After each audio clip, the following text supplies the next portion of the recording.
समस्त रसिकों तथा सुधीजनों को सादर सविनय नमन।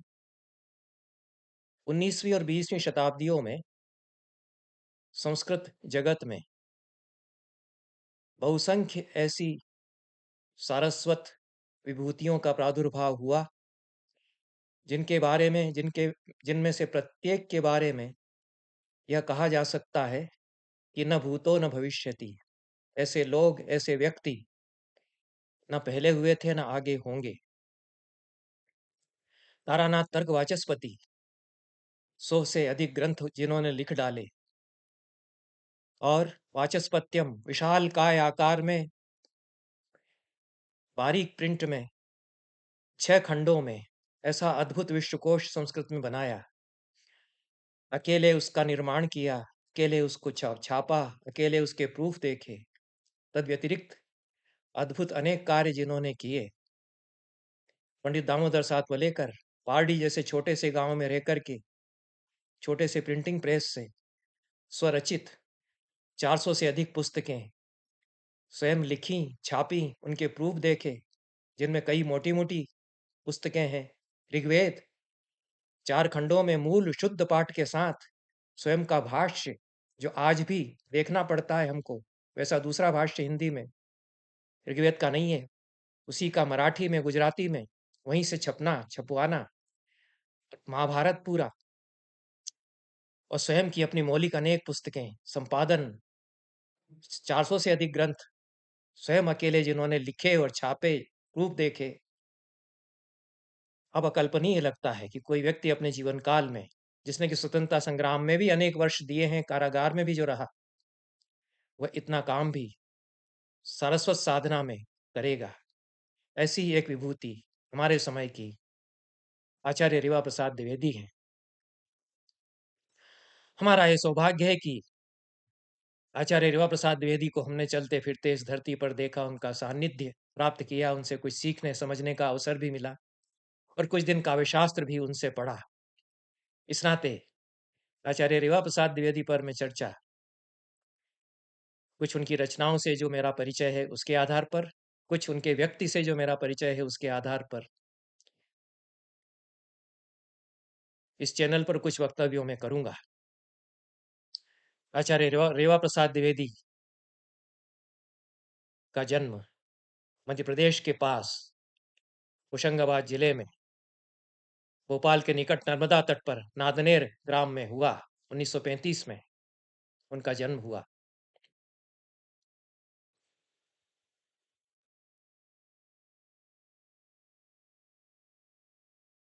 गांव में उनकी बचपन में शिक्षा हुई, मध्यमा उत्तीर्ण करके वे काशी आ गए। आचार्य महादेव शास्त्री, जो काशी हिंदू विश्वविद्यालय में साहित्य विभाग के आचार्य और अध्यक्ष भी थे, उन्होंने बालक रेवा प्रसाद द्विवेदी को आश्रय दिया। चमक थी उनके मुख पर, जो सरस्वत आभा थी, उसको गांव के पंडित ने, ज्योतिषी ने भी पहचान लिया था और कहा था गांव के लोगों से उनके संबंध में कि ये बच्चा पता नहीं क्या बनेगा आगे चल करके, इसको काशी भेज दिया जाए। काशी पहुंच गए, कोई साधन नहीं था, बहुत छोटे से गांव से आए थे। और महादेव शास्त्री जो महेश्वरानंद सरस्वती और शंकराचार्य हुए और प्रकांड पंडित शास्त्रों के, ऐसे पंडित भी तो 19वीं और 20वीं शताब्दी में इन्हें गिने हैं, लेकिन हैं उस स्तर के पंडित भी हैं जैसे महादेव शास्त्री थे और जैसे कवि, महादेव शास्त्री बहुत बड़े कवि भी थे। ऐसे बड़े आचार्य, कवि, पारंगत पंडित और सिद्ध साधक उनके सानिध्य में, उनके पास, उनके आश्रय में रहे, काशी में पढ़ाई की, मध्य प्रदेश लौट आए, अपने ही प्रांत में मध्य प्रदेश शासन की महाविद्यालयीन सेवा में अनेक वर्ष रहे, रायपुर के संस्कृत महाविद्यालय में रहे, अन्य महाविद्यालयों में रहे, नरसिंहगढ़, जहाँ पर कि मेरे पिताजी अपने जीवन के अंतिम वर्षों में रहे, वहाँ भी वे रहे। मेरे पिताजी से भी उनका संबंध रहा और मुझ पर उनका अनुग्रह रहा। शिष्य वात्सल्य उनमें भरपूर था, बहुत चिंता रखते थे। उनके अनेक पत्र संस्कृत में और हिंदी में लिखे हुए मेरे पास हैं। प्रतिभा अद्भुत थी आचार्य रेवा प्रसाद द्विवेदी की। ऐसी प्रतिभा थी कि मिलने हम पहुंचे, उन्होंने कहा कि ये पुस्तक आपको देना है। पुस्तक उठाई, वो जल्दी से पूरा शार्दुल विक्रीडित एक पूरा छंद हमारे लिए लिख दिया उन्होंने। तत्काल पेन रुकता नहीं है, कहाँ से सरस्वती फूटती, सुंदर छंद है। तुरंत उसी क्षण, एक क्षण में श्लोक पूरा लेखनी से प्रभावित होकर के आ जाता है। सरस्वती इस प्रकार से बोलती है। तो यह रायपुर में सेवा करते हुए भी सीताचरितम महाकाव्य उनका प्रकाशित हो चुका था। सागर से मेरे गुरु आचार्य रामजी उपाध्याय जी ने उनकी प्रतिभा को पहचाना और बहुत प्रशंसा करते थे। उनकी नियुक्ति भी सागर में उन्होंने की थी। संयोग की बात है कि काशी, उसके साथ ही काशी में और भी अच्छे पद पर नियुक्ति हुई और वे चले गए। उस नाते सागर में उनका सानिध्य मिलता रहा, अनेकत्र उनका सानिध्य मिला, उनके घर में उनका सानिध्य मिला। और आचार्य रेवा प्रसाद द्विवेदी की यह जो 50 से अधिक वर्षों की अखंड अनवरत सारस्वत साधना है, उसमें उन्होंने विपुल साहित्य की सृष्टि की। पूरे भारत में अनेकत्र व्याख्यान वे देते रहे, केंद्र वे बन जाते थे। जहां भी पहुंचते थे, आंखें उन पर टिक जाती थीं और उत्सुकता से लोग देखते थे कि ये क्या कहेंगे, रेवा प्रसाद जी अब क्या कहेंगे। ये बहुत उत्कंठित होकर के पंडित मंडली, जिसमें बड़े बड़े पंडित हुआ करते थे, उज्जैन में दूसरे स्थानों पर उनको देखते थे। संस्कृत में कदाचित ऐसी कोई भी विधा नहीं है जिसमें रचनात्मक साहित्य आचार्य रेवा प्रसाद द्विवेदी ने न लिखा हो। आज तो केवल उनका जो ललित वाङ्मय है, उसका ही संक्षेप में परिचय मैं दूंगा। उसका भी परिचय यदि देने लगे विस्तार से तो कई कई दिन विस्तार से उस पर चर्चा की जा सकती है। पर 3 महाकाव्य उनके हैं, विशालकाय महाकाव्य हैं। शेक्सपियर के रोमियो एंड जूलियट पर आधारित यूथिका नाटिका है, जो 1976 में छपी। नर्मदा नदी और उसके तटवर्ती अंचल का सुरम्य वर्णन करने वाला काव्य है रेवाभद्र पीठम। नाटिका जो रोमियो रोमियो एंड जूलियट पर आधारित है, यूथिका उसका नाम है। रेवाभद्र पीठम क्योंकि रेवा के तट पर, नर्मदा के तट पर जन्म हुआ था। वहीं उसी की मिट्टी में खेले बड़े हुए। वहाँ के अंचल का, गाँव का वर्णन किया है, जिसको आंचलिकता हिंदी में कहते हैं, लोकल कलर जिसको कहते हैं, वह जैसे खिला है इस खंडकाव्य में। वह सौंदर्य रेवा नदी का, नर्मदा का, उसको प्रस्तुत करता है। 1968 में सीताचरितम प्रकाशित हुआ था, पहला संस्करण। वो कई संस्करण इसके निकले, कम से कम 6 संस्करणों की मुझे जानकारी है। 1990 में षष्ठ संस्करण उत्तर सीताचरितम के नाम से प्रकाशित इसका हुआ। कदाचित रेवा प्रसाद द्विवेदी ही ऐसे रचनाकार हैं संस्कृत में आधुनिक काल में, जिनके काव्यों के 6-6 संस्करण निकले। बहुत बड़ा महाकाव्य उनका स्वातंत्र्य संभवम है। ये 20वीं शताब्दी के सबसे बड़े महाकाव्यों में से एक है। तो स्वतंत्रता संग्राम की महागाथा बहुत ओजस्वी रूप में वर्णन करते हुए 21वीं शताब्दी तक के भारत का आंखों देखा वर्णन, इतना विराट परिदृश्य रेवाभद्र ये स्वातंत्र्य संभवम महाकाव्य में खुलता है। और तीसरा महाकाव्य कार्तिकेय के जीवन पर आधारित उनका महाकाव्य है। ये जो सीताचरितम महाकाव्य है, कालिदास से भावित उनकी शैली है। वैदर्भी के बड़े कवि हैं और कई स्थानों पर पढ़ते हुए लगता है कि कालिदास, दूसरा कालिदास पैदा हुआ हमारे बीच। पर प्रकरण वक्रता और प्रबंध वक्रता बेजोड़ है। सीता का चरित्र जिस प्रकार से प्रस्तुत किया है, वैदेही वनवास अयोध्या प्रसाद सिंह हरिओत का है, उसकी स्मृति अवश्य आती है। पर रेवा प्रसाद द्विवेदी जिस प्रकार से राष्ट्रबोध, राष्ट्र देवता का जागरण करते हैं और एक शंखनाद फूंकते हैं सीता के चरित्र की अत्यंत ऊर्जस्वी प्रस्तुति के द्वारा इस महाकाव्य में, तो सीता राष्ट्र देवी के रूप में उनकी एक दैदीप्यमान छवि जो कि आर्य संस्कृति की प्रतीक होकर के आती है। मनोवचक कर्मभिरार्य संस्कृतिम सदैव या शुद्ध तमा मनस्विनी निषेवमाणा न विभेति मृत्यु तो, ऐसा उन्होंने लिखा है दूसरे सर्ग में। टूट धैर्य, ऊर्जस्वी नारित्व की छवि जो विजन में एक तरह से झलकती है, झांकती है कवि के भीतर, उसको उपमानों और बिंबों से जिस तरह से गढ़ते हैं, उसके द्वारा वे आधुनिक संस्कृत कविता को शिखरों तक ले जाते हैं। पद्मासनस्था कमलेव नूत्नात् पयोधिमन्थादुपजाब्दि उपजायमाना प्रज्ञेव पूर्णा विमले मुनीनां प्रज्ञेव पूर्णा विमले मुनीनां पदे पुनर्भास्वरतां दधाना ज्योतिष्मती वेन्दु कलेन्दु मौलेर ज्योतिष्मती वेन्दु कलेन्दु मौलेर नेत्रेषु लोकस्य सुधां दुहाना वपुष्मती वागम संस्कृति श्री संन्यास काषाय माश्रयाणा छन्दस्वती व प्रतिभादि सूरेः प्रसाद सौम्या शयतां स्तुवाना सा संगशक्तिर्मुनिशोणितस्य सा कापि पुत्री पृथिवीतलस्य सा कापि पत्नी पुरुषोत्तमस्य सा कालरात्रिर्दशकन्धरस्य ऊर्जेर्हते स्थण्डिलमण्डले मण्डलेऽस्मिन् राष्ट्रस्य देवी च पुनर्व्यलोकी। ऐसी ऊर्जस्वी वाणी में सीता की प्रस्तुति है, भारतीय साहित्य में कदाचित नहीं की गई होगी। और ये जो एब्स्ट्रैक्ट सिमिलीज आई, अमूर्त उपमान एक के बाद एक आए, वाल्मीकि ने सीता का जो वर्णन किया है उसके बाद पहली बार इस तरह से आए, लेकिन पूरी तरह से दूसरी परिकल्पना के साथ, एकदम नवीन बिंबों के साथ। ये सीता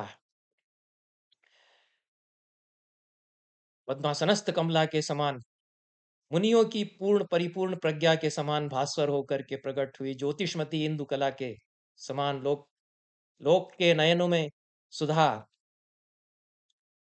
बरसाती हुई, आधान करती हुई सुधा का अनुवाद करने में तो वह नहीं हो सकता है बात। जो छंद जड़ते हैं, वपुष्मती देह विग्रह धारण किए हुए आगम संस्कृति की श्री संन्यास काषाय, संन्यास का काषाय धारण करके जैसे आ गई हो, जब सीता अयोध्या छोड़कर चली जाती हैं, स्वयं निर्णय लेती हैं कि मैं छोड़कर जाती हूँ, और वे उस रूप में प्रकट होती हैं, रूपांतर सीता का होती है। चंदस्वती प्रतिभा सूर्यों की वाणी जिस प्रकार से प्रसाद और सौम्य बनकर के प्रकट हो गई हो, संग शक्ति मुनियों के शोणित की, सारे मुनियों के खून की संग शक्ति बन करके, क्योंकि सीता के बारे में यह भी कथा है कि मुनियों के रक्त को संचित किया था जिस घट में, उससे उनका जन्म हुआ। वह पृथ्वी की पुत्री, पुरुषोत्तम की वह पत्नी और दशकंधर की कालरात्रि, स्थंडिल पर उखड़ले में खाली जमीन पर बैठी हुई राष्ट्र की देवी, देदीप्यमान रूप में उसको देखा। यह जो नवे सर्ग में वर्णन किया है, और श्लेष कितने कितने आ गए इसमें।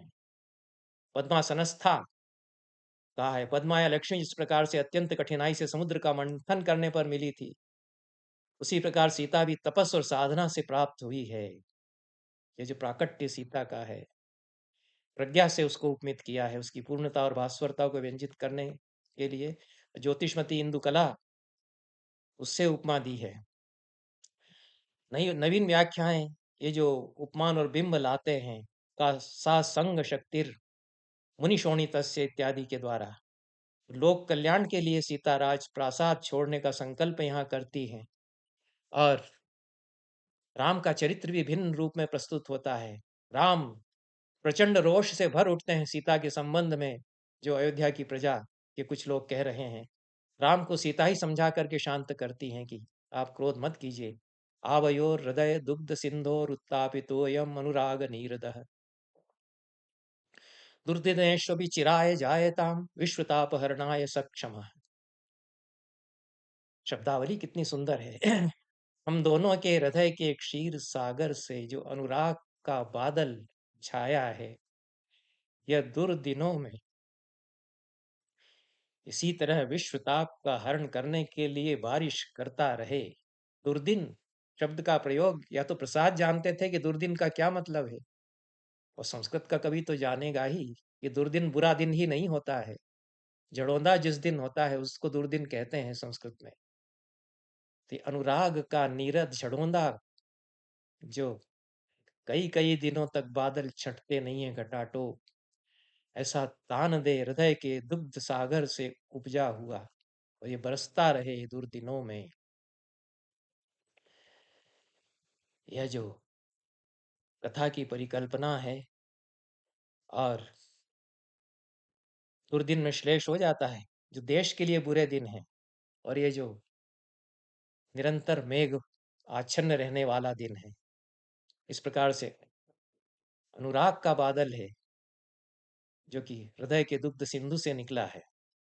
गर्दिश के दिन यह अर्थ भी, और झड़ोंदे का दिन यह अर्थ भी, सीता भारत की वसुंधरा को अपनी मां समझती है।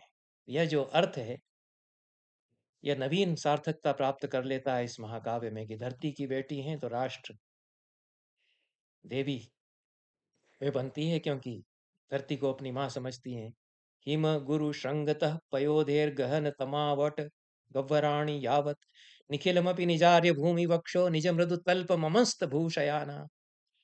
संपूर्ण जो भारत भूमि है उस पर मैं लेटी हूं, तो मैं अपनी माता के वक्षस्थल पर लेटी हुई हूं, और यह मृदु तल्प है, कोमल रुई का बिस्तर है। मेरी माँ की जो धरती है वह हिमालय से लेकर के और अवट के गहन गह्वरों तक यह सारी धरती, और इस पर मैं लेटी हूँ।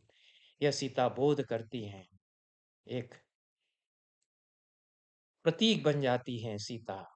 और किस तरह से वे अपने तेजस्वी पुत्रों का निर्माण करती हैं, किस तरह से उनको बड़ा करती हैं, राष्ट्र का भविष्य वे उनको बना करके प्रस्तुत कर देती हैं। एतेषां वक्षसां धर्षे वज्रग्रावणां यथार्य भू उच्छ्वासे च सदा वीर मैत्र्यां राष्ट्रम निशीदति। इनके वक्षस्थल जब कराएंगे, इनके वक्षस्थलों पर जब टक्कर पाएंगे वज्र के जैसी चट्टानें और टूट जाएंगी, तो राष्ट्र स्थिर बनेगा, उच्छ्वसित होगा इनके उच्छ्वास के साथ। अलंकार जैसे फूटते चलते हैं उनकी लेखनी से, विचार और दर्शन अपने आप उसमें शामिल होता चला जाता है। और उदात्त धरातल पर उत्तर सीता चरितम या सीता चरितम महाकाव्य को आचार्य रेवा प्रसाद द्विवेदी स्थापित कर देते हैं। और तनाव के क्षण आते हैं, संघर्ष के क्षण आते हैं, गुप्तचर आता है जो प्रजाओं में क्या प्रभात फैला है उसकी सूचना देता है। कहता है, इमाम प्रभो वेदितुम ईश्वरो ही कह प्रवृत्तिवल्ली मनसो निजन्मन तटम न यत्रास्ति न वास्ति लक्ष्यभूस तथापि या हंत नदीयते तमाम। लोगों की प्रवृत्ति वल्ली जो मन से उनके फूटी है, उसको कौन जान सकता है, जो कि जिसके न किनारे हैं, न जिसका कोई गंतव्य है, लेकिन वो नदी की तरह बह रही है। यह बहुत अलग तरह की उपमा प्रवृत्तिवल्ली और नदी की जो दी है। 1857 के विद्रोह से आरंभ होता है स्वातंत्र्य संग्राम, स्वातंत्र्य संभवम महाकाव्य। इंदिरा गांधी के शासन का वर्णन, दूसरे संस्करणों में अन्ना हजारे के आंदोलन तक का वर्णन, और आपकी सरकार के आने तक का वर्णन। ये रेवा प्रसाद द्विवेदी ही करते हैं कि अपने रचनात्मक साहित्य को वे निरंतर अद्यतन करते हैं, अपने शास्त्रीय ग्रंथों को भी वे निरंतर अद्यतन करते रहते हैं। प्राय आचार्य प्राचीन काल में जो एक बार ग्रंथ लिख देते थे वह बन जाता था। इतना नहीं संभव था कि पूरे ग्रंथ को फिर से लिख करके और नया रूप देंगे, लेकिन यह अध्यवसाय आचार्य रेवा प्रसाद द्विवेदी का है कि इतने बड़े महाकाव्य को, जो आरंभ में 70-75 सर्गों का था, वे 100 सर्गों तक ले जाते हैं और हमारे समय तक उसको लेकर के आते हैं। इमरजेंसी का भी वर्णन करते हैं। इमरजेंसी का अच्छा वर्णन किया है संस्कृत के कवियों ने। परमानंद शास्त्री ने तो इमरजेंसी में आपातकाल में जो दशा है, लोग जेलों में किस तरह से ठूंसे जा रहे हैं, उसका वर्णन किया है। इन्हीं परमानंद शास्त्री ने इंदिरा गांधी के निधन पर जो मार्मिक काव्य लिखा है, वो भी उतना ही बढ़िया है, मार्मिक है। इंदिरा जी में अद्भुत गुण थे, गलती उन्होंने की, इमरजेंसी लगाई, लेकिन वैसा नेता भी फिर नहीं मिलेगा जिसने स्वीकार किया कि गलती हुई है और विड्रा किया। विड्रा नहीं कर रहे हैं, इमरजेंसी जो चलती है उसको फिर। इंदिरा गांधी ने विड्रा की थी। राजीव संजयुता विगताधिकारा राराज्यते स्म राराज्यते स्म धनुषा तरसा ज्वलंती वाल्मीकि धामनि विवास घटीं नयन्ति वैखानसी कुशलवानुगतेव सीता। सीता की एक छवि फिर से देखते हैं। इमरजेंसी विड्रा कर ली इंदिरा गांधी ने, हार भी गई, लेकिन उस समय की जो छवि है कि बच्चे हैं राजीव और संजय, कोई अधिकार नहीं है, लेकिन तेज की लपट तो वैसी है। वो वैसी ही लगती है जैसे वाल्मीकि के आश्रम में निर्वासन झेलती हुई तपस्विनी सीता कुश और लव के साथ रह रही हो। ये 26वें सर्ग में स्वातंत्र्य संभव महाकाव्य में वर्णन करते हैं। इसमें कोई चाटुकारिता नहीं है। तेज प्रतिभा जहाँ कवि देखता है वहाँ वर्णन करता है। नरेंद्र मोदी पर भी उन्होंने लिखा है, इसी प्रकार से लिखा है। तो यह संस्कृत का कवि है। दोनों ही महाकाव्यों में जो बिंब विधान है, काव्यात्मक अभिव्यक्तियां जो हैं, वह अनूठा उनको बनाती है। और 28 सर्गों में स्वातंत्र्य संभव 1986 में छपा था। दूसरा संस्करण 33 सर्गों में 2001 में सामने आया। नवीन संस्करण में 75 सर्ग हो गए थे और 6034 पद्य थे। 2011 में प्रकाशित हुआ। उसके बाद भी संस्करण इसका निकल चुका है। झांसी की रानी का जो संघर्ष है उससे आरंभ होता है और ये हमारे 21वीं शताब्दी के दूसरे दशक तक यह महाकाव्य चलता है। अन्ना हजारे का जो वर्णन किया है, इतने सरल सहज हो जाते हैं कई स्थानों पर आचार्य रेवा प्रसाद द्विवेदी कि जिसको एक तरह से स्वभावोक्ति का काव्य है। अन्ना ब्रवीति क्वचनापि नाहं भवामि निर्वाचन लाभ लिप्सु राष्ट्रस्य सोस्थ्याय समृद्धये च श्रितव्रतोहम तु जनेषु वर्ते। अन्ना हजारे ने कहा कि मुझे चुनाव लड़कर के कोई पद नहीं पाना है। राष्ट्र की स्वस्थता के लिए, समृद्धि के लिए मैंने व्रत लिया है। आवश्यकम में स्थिति दिनावसाने रोटी द्वयम तु द्विदलेन युक्तम। सांझ के समय 2 रोटियां और दाल भर मुझे चाहिए। सांस लेने के लिए एक कोठरी मुझे चाहिए। निश्वास हेतोश्च मम प्रकोष्ठम एकम ही पर्याप्तो पर्याप्तमितोधिकम नो। छंद की झड़ी है और सहज स्वाभाविक जो वार्ता की शैली है वह भी आ गई है। लेकिन कवित्व तो इसमें होता है क्योंकि व्यक्ति की छवि बनती है। नास्ते तु किंचित व्यसनम मदीयम धूम धयाम्येष कदापि नैव पीतम न चायम न तमालपत्रम स्पृष्टम मया गोपयसास्मि पुष्टः गोपयसास्मि पुष्टः। मुझे कोई व्यसन नहीं, सिगरेट बीड़ी में पीता नहीं, चाय मैंने कभी नहीं पी, तम्बाकू मैं नहीं खाता, गाय का दूध केवल मैं पीता हूँ, उसी से मेरा शरीर पुष्ट हुआ है। नमत् शरीरे स्थितो रक्तचाप बाधा न वै काचन माधुमेही चित्तेन चाप्यस्मि सदैव रागत देशापरागामृत सेक सिक्तः। मेरे शरीर को कोई बीमारी नहीं, ब्लड प्रेशर मुझको नहीं, शुगर मुझको नहीं, रक्तचाप नहीं, मधुमेह नहीं। मेरा मन स्वस्थ है, राग द्वेष से मुक्त है, मैं अमृत से सींचा हुआ हूँ भीतर। आकाशाख्यम वितानम दधति मम समे भूमि लोके निवास सोयम सर्वोपि लोको भवति मम बृहत् सद्म तस्मिन् वसामि। बहुत बढ़िया कहा है। आकाश का वितान मेरे ऊपर तना हुआ है, धरती पर मैं बैठा हुआ हूँ, सारा संसार मेरा घर है, उसमें मैं रहता हूँ। नास्ते चिंता च काचिन मयि सुत दयिताद्यस्य पाल्यस्य वित्तम षट सहस्रीमितम में प्रतिनियतमथो वेतनम मास पूर्तौ। मुझे कोई फिक्र नहीं है, मेरे ना बेटा है ना मेरी पत्नी है, घर परिवार की मुझे चिंता नहीं है। 6,000 रुपया मुझे पेंशन मिलता है, उससे मैं गुजारा करता हूँ। यह भी सहज स्वाभाविक वाणी लिख दी है। उसी प्रकार छंदों में सहज रूप में जिस प्रकार से अत्यंत भव्य समृद्ध कविताएं झरती हैं सहज प्रवाह में कविता के, यह एक पारंपरिक पंडित किस प्रकार से अपने समाज को देखता है और अपने समय के बोध से जुड़ता है।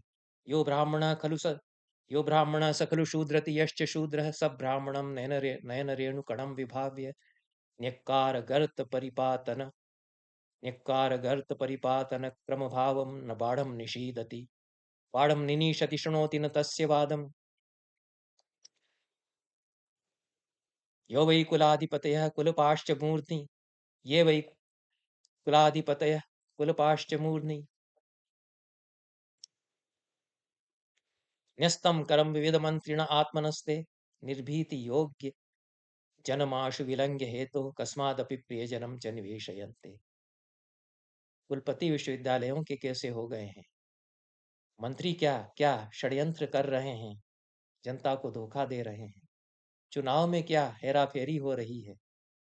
यह भी स्वातंत्र्य संभव महाकाव्य में 71वें सर्ग में वर्णन किया है। कुमार विजयम उनका तीसरा महाकाव्य है, 2007 में यह छपा। पांडित्य और कवित्व का विलक्षण संयोग इस महाकाव्य में देखा जा सकता है और कुमार की नई परिकल्पना कार्तिकेय की यहाँ पर आचार्य रेवा प्रसाद द्विवेदी करते हैं। संक्षेप में यह उनके महाकाव्यों का परिचय हुआ।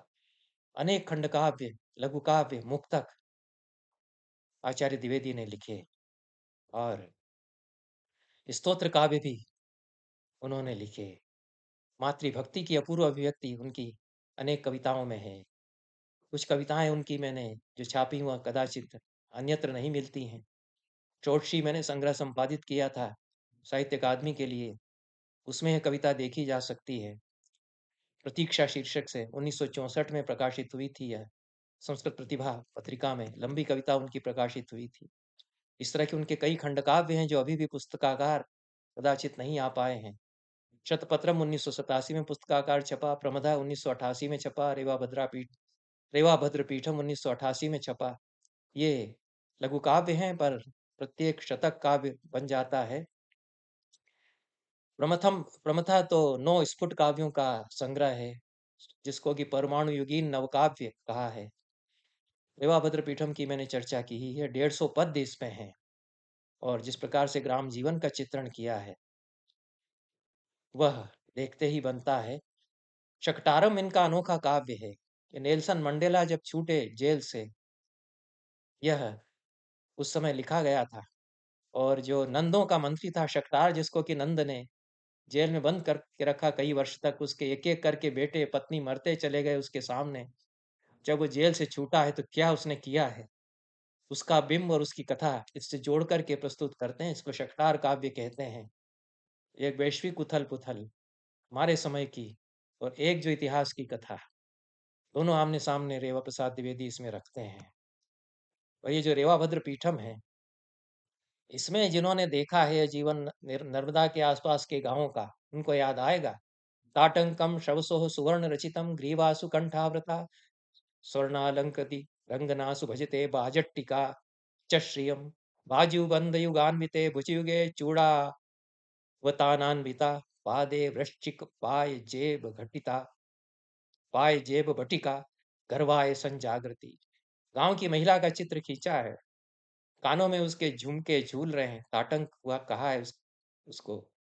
और गर्दन में उसके है जो बजट्टी, मालवी में भी कहते हैं हमारे यहाँ, बजट्टी पहले महिलाएं पहनती थी। खास आकार का वह गहना होता था। कितने गर्व से वह चलती है बजट्टी, उसको संस्कृत में बाजट्टी का बना दिया है।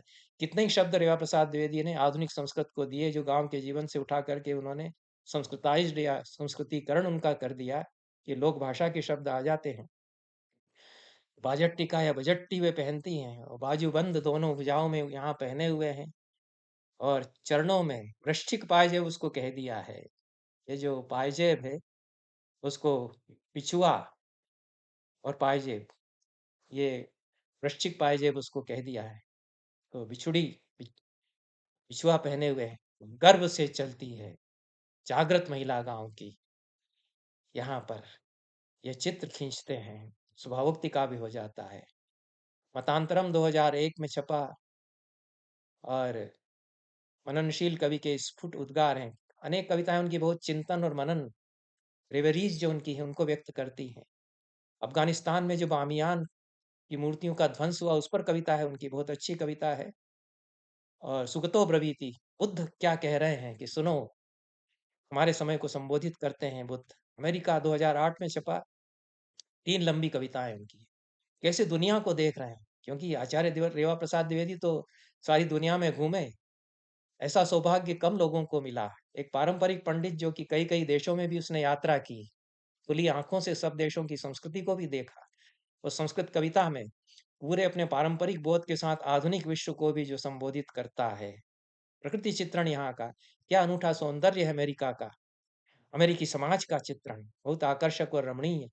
246 छंदों में लॉस एंजल्स और वाशिंगटन और बोस्टन नगरों का वर्णन, अमेरिका के वनों का वर्णन, यहाँ के विश्वविद्यालयों का वर्णन। तो जो लोग विश्व यात्रा पर महाकाव्य लिखते हैं वो सीखें कि कैसे वर्णन किए जाते हैं, कविता कहाँ आती है। दूसरी कविता, एतत्व याचा महे, ये समकालीन जीवन की विसंगतियों पर गहरे कटाक्ष हैं।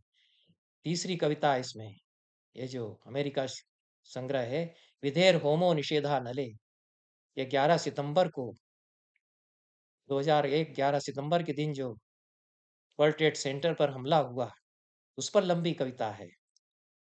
राम परिसंख्या 2008 में उनका संग्रह छपा, काव्य संग्रह, उसमें भी 3 लंबी कविताएं हैं। अमेरिका में भी 3 लंबी कविताएं हैं।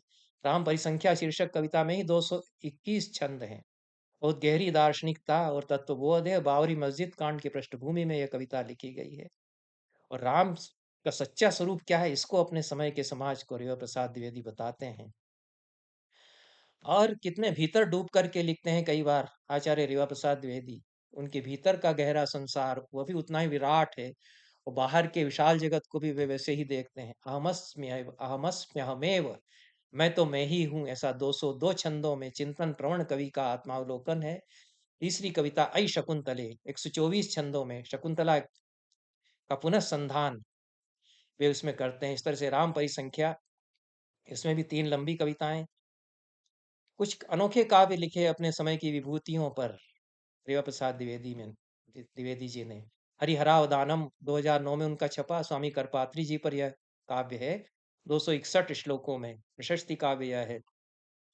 रत्न स्वरूपावदानम 300 से अधिक छंदों में है, स्वामी स्वरूपानंद पर यह है। भक्ति काव्य हैं, लेकिन बहुत उज्जवल काव्य ये हैं, उदात्तता और गरिमा इनमें है।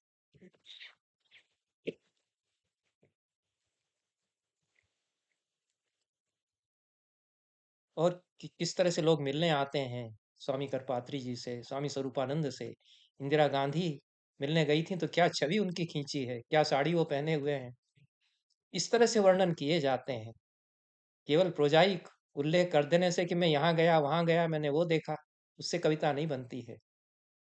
आप कैसे बिंब बनाते हैं, कैसे कलर्स, कैसे रंग लेकर के आते हैं कविता में, उससे कविता बनते हैं, बनती है।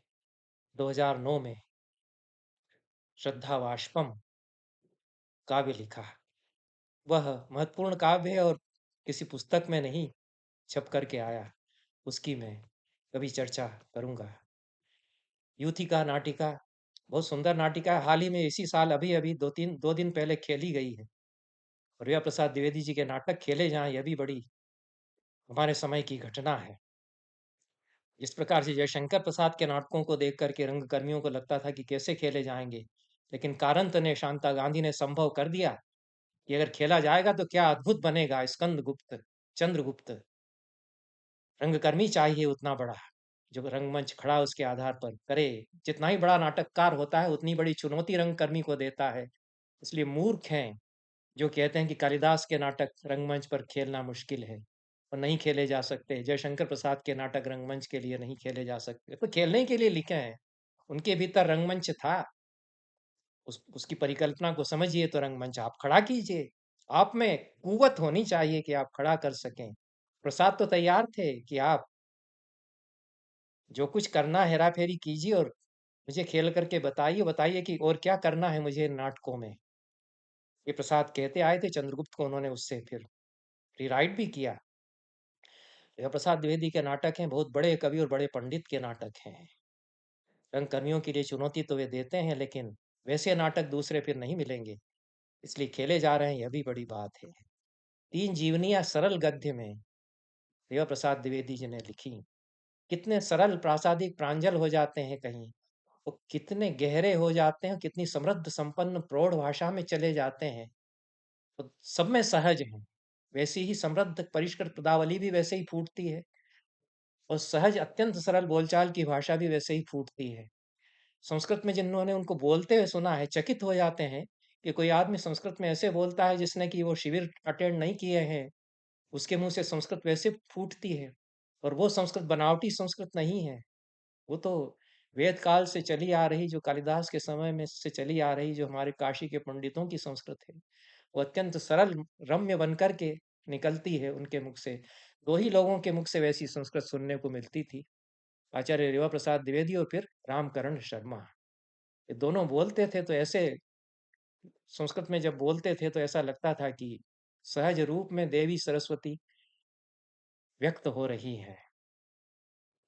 ये तीनों, हुतात्मा पद्मिनी, समर्थ स्वामी रामदास और महात्मा तुकाराम, 2009 में एक जीवनी संस्कृत में पतली-पतली किताबें उन्होंने लिखी कि बच्चे भी पढ़ सकें।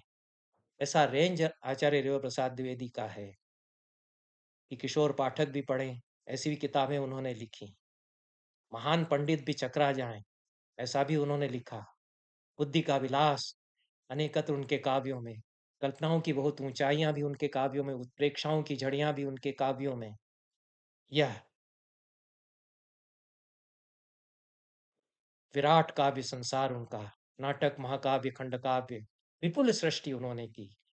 सारी गिनकर के पूरी रख दी जाए तो शेल्फ भर जाती, और एक आदमी इतना लिखेगा अपने जीवन काल में, केवल ललित रचनाएं, उन्हीं की चर्चा मैंने की है। और उनका जो शास्त्रीय वाङ्मय है, उसकी चर्चा मैं आगे करूंगा, क्योंकि रेवा प्रसाद द्विवेदी पर चर्चा होनी चाहिए। और एक आचार्य के रूप में वो जो हमको अमूल्य साहित्य दे गए हैं, वह भी उतना ही हमारे लिए संग्रहणीय, विचारणीय, अध्येतव्य है, जितना कि उनके महाकाव्य, नाटक, वो गद्य काव्य, गद्य, वो खंड काव्यों का कॉर्पस या संकलन, साहित्य पुंज है। दोनों ही दिशाओं में समान रूप से सक्रियता, यह भी दुर्लभ है। कालिदास ने जैसे कहा था कि एक ही व्यक्ति भावक भी बहुत बड़ा हो और सृष्टा भी बहुत बड़ा हो, यह नहीं होता है प्रायः। एक ही खदान से सोना भी निकले और उसकी कसौटी का पत्थर भी उसी खदान से निकल आए, ऐसा होता नहीं है। लेकिन किसी अपने मित्र को देख करके कालिदास ने श्लोक बोला कि तुम तो दोनों ही हो, सोने की खदान भी तुम और कसौटी का पत्थर जिस खदान से निकले वह भी तुम। एका सूते कनकमुपलम तत्परीक्षा क्षमोन्य है, कल्याणी ते मति रुभयथा विस्मयम न स्तनोति। तुम्हारी प्रज्ञा, तुम्हारी मति ऐसी है कि चकित कर देती है। कविता का खरा सोना भी तुम उपजाते हो, उसको कसौटी का पत्थर भी तुम बन जाते हो खुद। देवा प्रसाद द्विवेदी जब काव्य चिंतन करते हैं, शास्त्र चिंतन करते हैं, कविता की कसौटियों का निर्माण करते हैं, और शास्त्र रचनाएं भी उनकी उतनी ही विपुल हैं, तो वे भी अध्येतव्य हैं। इन शब्दों के साथ रेवा प्रसाद द्विवेदी पर आज का यह वक्तव्य मैं समाप्त करता हूँ, और यह चर्चा आगे जारी रहेगी। आप इसको सुनते रहें, क्योंकि यह 20वीं शताब्दी की जो ऊर्जस्वी परंपरा है, हमारे समय की, उसकी कथा है। नवयुवकों को, संस्कृत के नए लेखकों को समझना चाहिए कि संस्कृत का श्रेष्ठ साहित्य कैसे रचा जाता है, जो कालिदास, माघ, भारवी के समतुल्य हो रचनात्मकता के वैभव से। और शास्त्र रचना यदि हो तो अभिनव गुप्त, दंडी, वामन, इनके स्तर की हो जाए, ये संस्कृत में अभी संभव है। बहुत-बहुत धन्यवाद। नमस्कार।